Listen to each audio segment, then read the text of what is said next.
Ça fait longtemps que tu cherches un travail sans trouver. Écoute bien le conseil que je vais te donner dans cette vidéo. Je vais te présenter cette erreur que je vois tout le temps chez les personnes qui postulent, les demandeurs d'emploi. Et c'est le piège classique, le plus bête même, je dirais.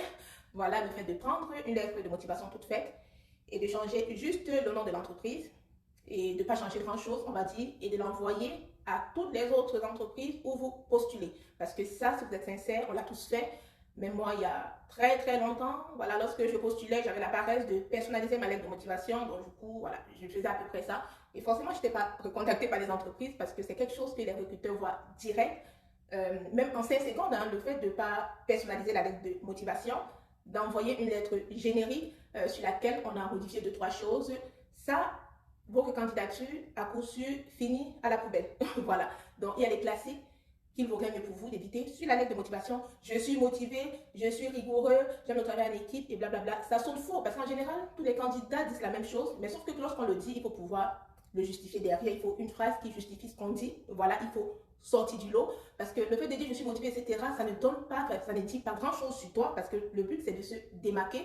Mais sauf que, voilà, en tant qu'ancien chargé de recrutement, on voit que au minimum 80% de candidats ne le font pas. Il y a beaucoup qui ont la paresse de personnaliser leur candidature. Mais pourtant, on ne vous demande pas d'écrire un roman, on vous demande juste sur votre candidature et notamment sur la lettre de motivation, de montrer que vous avez compris ce que l'entreprise cherche, de capter l'attention du recruteur.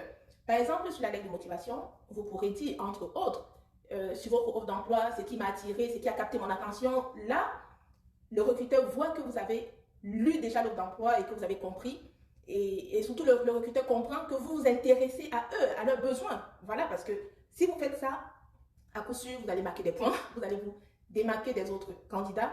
Parce qu'en réalité, vous devez comprendre que les entreprises, oui, veulent des compétences, mais les entreprises aussi ont besoin d'une personnalité au-delà des compétences. Voilà. Et enfin, les entreprises ont besoin des personnes qui montrent leur intérêt authentique pour ce qu'elles proposent, tout simplement. Donc, si tu veux d'autres conseils pour t'aider dans ta recherche d'emploi, je te laisse t'abonner et je te dis à très